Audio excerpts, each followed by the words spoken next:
Ladies and gentlemen, boys and girls, hunters of all ages and monsters of all stages, I'm DB Sinclair here with J Party, and as you may not know, Evolve can be played completely offline by yourself, and that's what we're going to show you today. The following two matches are being played by a single person, the one and only legend, myth, and master, Scott James. Offline here, playing at the 2K offices, and we're going to show you what this experience looks like from both the monsters and the hunters' perspective. We are jumping into Defend. Defend is a mode that is part of the larger evacuation campaign. The entire evacuation campaign can be played entirely offline. That's what you're seeing today. Scott James is playing Defend as the monster completely by himself against the AI, playing offline, and he's chosen to play the newest monster, Wraith. As DB just mentioned, we are offline, but what's important about this is that you're able to keep any of the achievements you earn while playing offline and bring those to the online competition. This means monster unlocks and ability unlocks will carry over in all the different modes of Evolve. Yeah, the awesome part about this is if you're playing and getting ready for that competitive play against real people, you might want to come in here and mix it up against the monsters or the AI hunters, as you see Scott doing here. Or maybe you just want to come in and practice the newest monster that you've unlocked. As J Party mentioned, everything you do in here counts towards your progression in the competitive game. Yeah, and what's cool about this mode is it allows you to experiment without consequences. Playing against those AI bots is just good training to get those ability combos down. As we're going to see today with this Wraith character, there's a lot of fun combinations you can do with these abilities to kind of chain them into some unique strategies and hopefully surprise the hunters. And you really need to do that here with Defend. Defend is a mode where you really need to be patient. You need to let your minions who are pushing those lanes do work against the towers as you yourself come in and try and dismantle the hunters when they're focused on the minions or keeping the towers up. As you can see, the Wraith, though, down on armor, might need to pop out here, is able to do that, could possibly send that decoy in to do damage while he's out trying to get armor.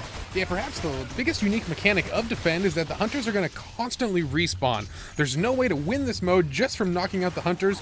You will need to destroy the objectives. So that makes prolonged combat not optimal for the monster, as he's going to want to get out once that armor's gone and do the damage he can when he has AI backup, and those are those other little tiny Goliaths running around trying to tear down the generator. That said, if you could take the hunters out, they do have to wait for their dropship. You can use that time to take down the tower in your way or any of the turrets. You've seen the monster focusing two of the hunters, got him backed in the corner and is able to potentially get one of them down there. I don't see the hunter as dead yet, so nicely done with the cloak there from support. Yeah, and that Supernova move just dishing out the damage. One of the Wraith's strongest abilities in her kit is that Supernova, and she's going to really rely on that to take down these hunters, as she's able to isolate Daisy here and remove that extra factor from the team and get rid of those random revives. Also, when you take down the hunters or Daisy, of course, and you kill them to their death, you will be able to munch on their corpses, and that will give you some armor to go back into the fight. In Defend, you want to be really patient. You want to pick your battles. You want to go in when you have armor, as there is a lot of firepower coming back at you. Yeah, worth noting, although the hunters are going to constantly respawn, the monster, however, has a very limited health pool. Because you start at level 3, there is no way to gain health in this mode, and that makes that armor management just so important. You need to bail when your armor's down and get in there when it's up. Specifically, look for the support of those AI monsters. As you can see just on the edge of the Wraith screen there, it looks like they're moving towards the second objective here as that first generator is down. Yeah, Generator 2 already being worked on by the minions. The Wraith using that decoy, sending it towards the generator as well, while the Wraith itself is going to pop that Supernova and be able to take down one of the turrets. As you can see, what Scott is doing is he's using that armor to go in and take down the turrets, then backing out, letting the minions do their job, and hopefully getting some more armor so he can go back in. Yeah, I like this decision here, taking down those turrets early. It's going to give the space the AI needs to hopefully get the small Goliaths in there to tear down the objective. Your goal really as the Wraith is just to distract the hunters, keep them on their back foot, and don't allow them to focus the fire on those small little Goliaths. You're seeing the minion timer up in the left-hand corner, as well as the countdown timer for the mode. That is basically when the evacuation ship will leave. Right now, you're seeing hunters will win in 5 minutes and 46 seconds if the monster is not able to destroy the final objective.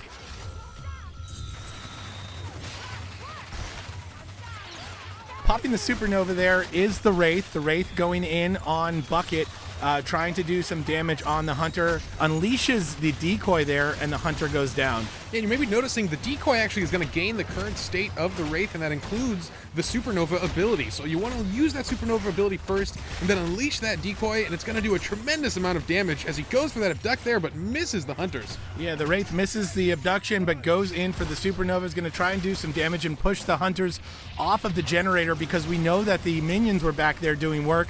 The monster knows that as well. Pushing the Hunters back off of the generator allowed that final minion to destroy generator number 2, and now they're going to be working on the final objective here, J Party. If the monster destroys this final objective, the monster will win, and unfortunately a lot of colonists will perish. That's going to weigh heavily on this Hunter squad. Absolutely, DB. And as noted too, when each generator falls, it's going to increase the round win timer for the monster. This is going to give the monster a lot of room to farm this area. He's got over 8 minutes now to destroy this last objective. And for those of you at home, if you're worried about the Hunter squad feeling bad about the loss of lives that they might incur if the Wraith wins, remember, these are AI Hunters. That's right. They don't have feelings, but they're really good at playing the game. The Wraith there, trying to get out, nicely done to go in, use that decoy to do damage on the turrets, potentially taking the turrets down, and then back out when she sees that she's low on health. She's going to pick up some armor and take the fight back to the Hunters. Yeah, doing a good job here. Got rid of one of the Hunters here, but trying to focus down the Trapper can be dangerous. If the rest of the squad realizes what's happening, they're going to be able to really focus fire the Wraith and get some real good damage in with no armor. So nicely done by the play of Scott James there. So what he did was he went in with the Wraith, used the decoy to take down that first turret, and then as soon as the Hunters came in to try and get the minions off of the final objective, he went back, he took care of the Hunters, and then went back in and took the turret out, the second turret that was taking out his minion friend, allowing the minion to do as much damage as possible while on that final objective. You're seeing, though, the monster at very low health. I'm surprised he goes back in here just trying to mess up those Hunters as much as possible and maybe have less Hunters to deal with while pushing that final objective.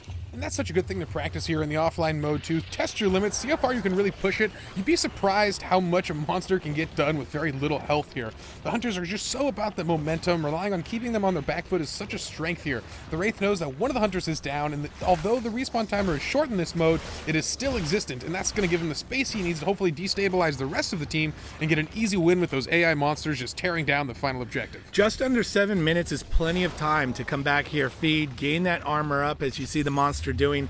And like J Party mentioned, this is the offline mode, and this is a great time to practice. The way that monsters are unlocked in the game is you're playing the other monsters first before you get to Wraith here, so you're not going to be as familiar with Wraith as you are with Goliath potentially, especially for that competitive game. You want to come in here and, like J Party said, push your limits, push your abilities, see what is possible, and you don't have to worry about the people on the other side giving you a hard time about it.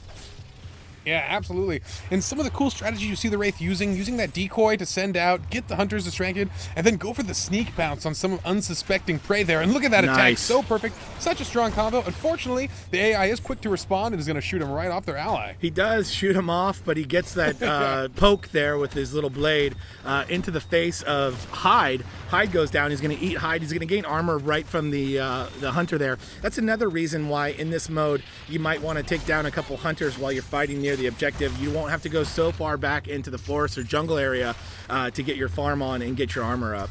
Yeah, with health this low, every bite matters. He needs as much armor as he can possibly sustain, and the wildlife population has been quite diminished so far as he's been feeding vigorously around this final objective. So they're out of assault, so no damage here, or at least diminished damage, and out the medic, so the heals aren't going to come as fast as they want. Actually, it looks like assault is finally back in. As you mentioned before, J Party, there is a shorter dropship time than in the normal modes like hunt or nest or rescue.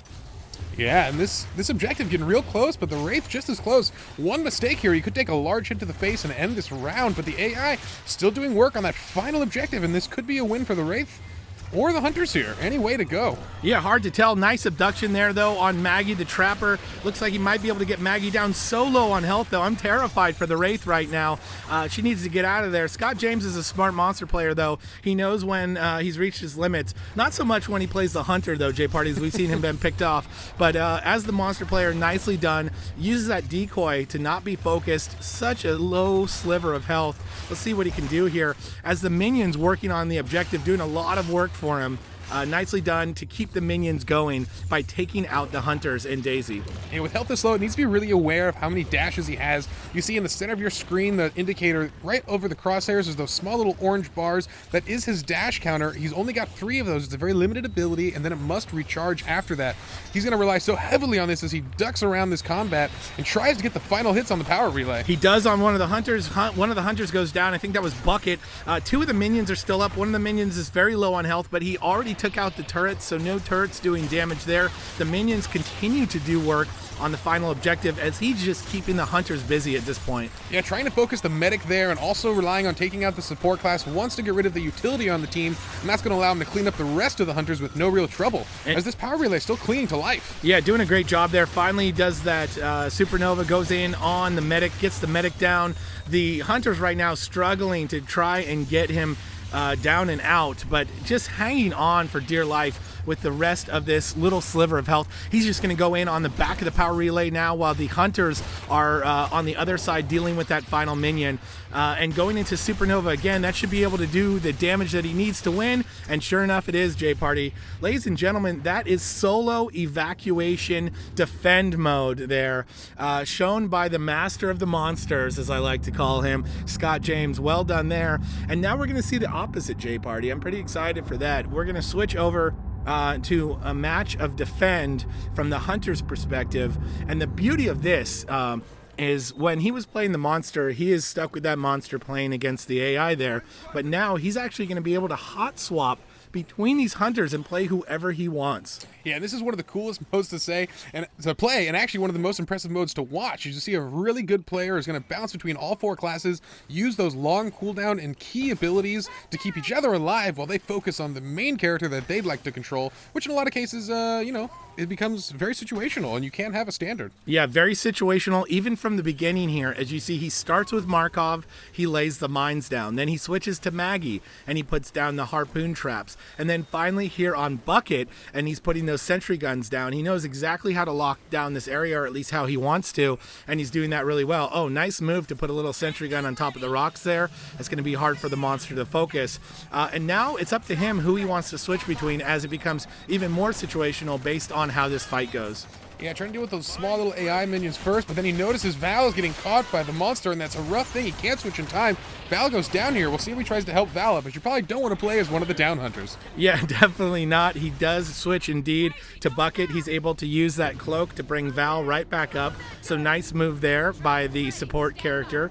And what we're seeing here, Jay Party, is going to be Scott really controlling the game to how he wants to play it, being able to switch.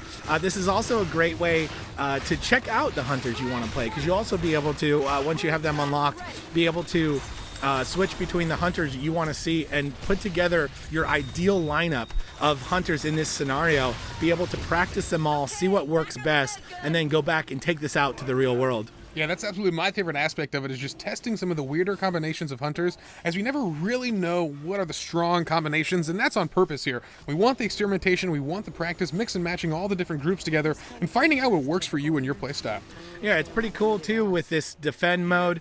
Defend is, as we mentioned before, part of the larger mode evacuation campaign, or the final day of evacuation is this defend mode. It's basically defending this final power source from the monster and his minions, as you're seeing those minions come in now. And he's right back to the game plan that he's sticking to, Jay Party, and that's putting out the traps, putting down the mines and the sentry guns, and just waiting for those minions to come in and then trying to take them down as fast as possible.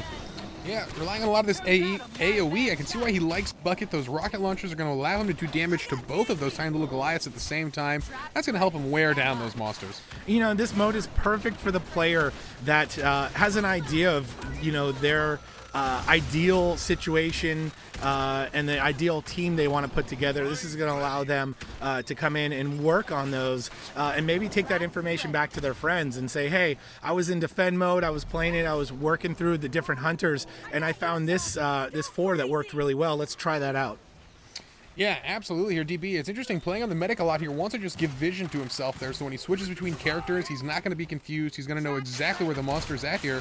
And look at that. For this fight, he's chosen to play as the medic because he knows he's been a real target by the monster. Wants to just keep Val alive and in this fight, as she's just so important for this team to keep everyone standing. Also, beyond visibility there, she is going to be able to slow down the monsters and the minions with that trank gun.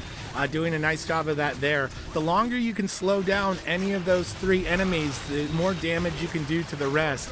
As he's switching now to Assault, trying to lay down some mines, and not good enough at the last second there to keep the monster off of that first objective. They're on to Generator 2. That said, though, J-Party, they have done some forward progress on the monster's health bar. Yeah, absolutely. That becomes the long-term progress for the Hunters, is just tearing down the health bar. As I mentioned earlier, there is no way to regenerate health on this mode as a monster as you start the game at stage 3. It forces you to rely on that armor and makes it oh so important to play defensively and leave when the time is not right. One thing that we mentioned before, but I'll say it again, is that even if you're in here just practicing and working on maybe a new hunter that you haven't played before, all of this progress and experience that you're gaining here is going to go towards your progression and carry over to the competitive game. So it's pretty cool to be able to come in here and test out some new strategies, test out some new team comps, and test out maybe some new modes that you're not familiar with if you've just been playing Hunt, for example, and then take that to the real world, J-Party, and show them what it's all about. Yeah, each mode requires such a unique strategy and a different take on what you're going to do each time, and that's what's so fun here, is he's going to try some strange things here. And I like what Scott James chose on this one. Went with a really defensive team, a lot of mines to be placed by each member, and that's what allows him to just maximize the utility of each hunter here. And the Wraith coming back in, trying to get some damage, but the Wraith with such a low armor pool needs to be very careful. Yeah, the Wraith too, also very susceptible to this trap team, J-Party. The traps laying around are good to catch both the Wraith and the decoy there. And this team doing a lot of damage when Markov can get those mines down. Unlike the, nice abduction there on the medic. Really nicely done to separate the medic there. So even the AI monster showing a trick or two here. Yeah, absolutely, going for the body there, not the player reviving it. Unfortunately, Val does get back into this fight, and with everyone almost standing here, the monster might need to retreat here as that armor once again getting just so low. Yeah, so what we're seeing here, J-Party, with those mines is that the other monsters, Kraken and Goliath, both have some pretty good counters towards their mines. It's a little bit harder with the Wraith, so I believe that's why Scott went with Markov here. He can lay those mines down. One of the ways that the Wraith is going to have to combat those mines is by potentially focusing that decoy on a hunter that's on the other side of the mine, having that decoy go through the mine. As you see him switch to Val here, he's trying to regroup and trying to get the hunters back to this generator here and hopefully keep it away from the monsters as you see the minions coming in. Yeah, and getting comfortable with those abilities is something that does require practice. Once again, perfectly utilized here in the offline mode. Testing some of the weirder mistakes where it just kind of looks embarrassing, where you mess it up the first few times, but you practice it offline, you master those strategies, and then bring them to the face of the internet and just smash folks online. Yeah, sentry guns also really good against the Wraith. You can lay those out when the Wraith comes in. Even if the Wraith is using that supernova to do lots of damage onto the hunters, it's going to take damage itself with all these traps laid around. There's no way to escape them all. And then again, he's going to switch to Bucket and he's going to put down those sentry guns. He's really just going through the cycle of hunter players there to lay down the best defenses possibly, and then playing the player that he wants to use in the moment. You would notice as a lot of his strategy here is just maximizing the use of those traps, those mines, just making sure they're down, and then giving the rest of his team vision. I love what he's doing. He bounces between Bucket and as well as Val, and wants to focus on tracking the monster down, so no surprises here. And I like it. Using the UAV here, and look at that. Gets a spot already. He's going to be able to track this Wraith, and that's going to let the rest of the team know exactly where she's lurking. He also saw the minions in the UAV there too, so he knows that they're coming in, and he knows exactly where they are. As the monster is tracked there, he's going to switch to Val, and he's going to get that trank gun in and slow down the monster. This is going to buy the Hunter team some time. As you can see, the timer down to 2 minutes and 26 seconds. This is a Hunter win if they are able to hold the monster and the minions off for that time. But as we mentioned in the other video, 4 minutes will be added to the timer if the monster can get through. Yeah, this is actually looking good, though, for the Hunters right now. 2 minutes is a pretty decent amount of time, although, as I say, the Generator continuing to take losses, and a Hunter goes down there. We'll see if he switches out of the support class and focuses on trying to get himself back in the fight. Yeah, 2 Hunters go down, J-Party. It looks like Assault and the Medic, or excuse me, Support and Assault. The Trapper good to go to get him back up, and Daisy helping with that as well. Trying to get away from the Wraith there, laying down some traps as the Wraith is coming in. That AI monster trying to do work here on Scott. And doing some work there, knocking down a bunch of the Hunters. Oh, and takes him down at the end there, but look at this dropship full of the whole squad here. And this is not a good look for the team, as they're going to have full reign over the Generator for all the monsters there to just tear it apart here. But once again, the short dropship timer gets you right back into the fight in this mode. Yeah, fortunately, they got the short dropship, but it is the entire team out of commission at the moment. So the Generator being worked on by the monster and its minions, as J-Party mentioned. This is going to give him some time to get in there. It looks like the monster might have actually gone back out to get some armor.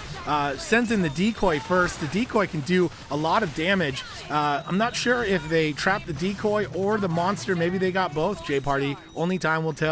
Yeah, actually, they got a real lucky break for the Hunters there. It looks like they took out the AI support right before they all got wiped there. So not a lot of progress made on the Generator, even with all the Hunters dead. With them back in the fight here, they're at full strength and tearing apart these little tiny Goliaths. And a really great arena, J-Party, as you see it's just on the edge of the Generator there. So the minions are trapped in here and not able to get to the Generator. So a beautiful arena by Scott as he switches back and forth between the rest of the Hunters, trying to do damage to take the minions down. And he does a great job of that. And that Generator looking nice and good, has no progress made to it since we mentioned it before. Here comes the Wraith, or is it another decoy? Looks like a decoy, J-Party. And you know, that is one of the most important abilities of a Trapper, is to really visualize the size of the arena. Some of the cool setups you can get as a skilled Trapper are just incredible, as they've done right here, blocking out all of the monsters from the Generator. They're forcing this fight off, just barely off of it. And that's what's so strong about this, and with only a couple seconds left, the Hunters are about to take this victory. Yeah, the Hunters are going to win here, and they do, J-Party. The countdown timer, the Wraith does not even get to the final objective. The lockdown with that arena, I feel like, was the final blow to the AI Hunters there. And ladies and gentlemen, that was Scott James playing as the Hunters that time, going against the AI monster, and that is solo defend, part of the entire solo mode. We're out of time, so we will see you next time when we bring you Between Two Beards.